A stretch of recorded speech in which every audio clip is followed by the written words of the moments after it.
In a post-lockdown world, when travellers return to the air in high numbers, this device could make flying safer by disinfecting planes with ultraviolet light.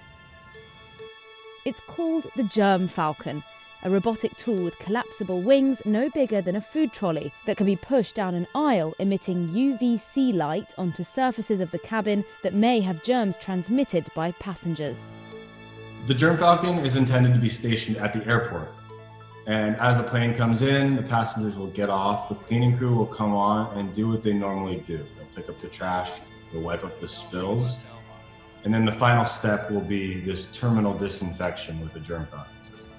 UVC light can damage the nucleic acids within an organism and prevent it from replicating.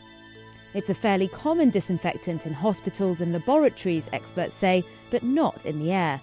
They use them in hospitals because they are very, very effective. They're fast. They can be relied upon to kill all known bacteria, viruses, and superbugs.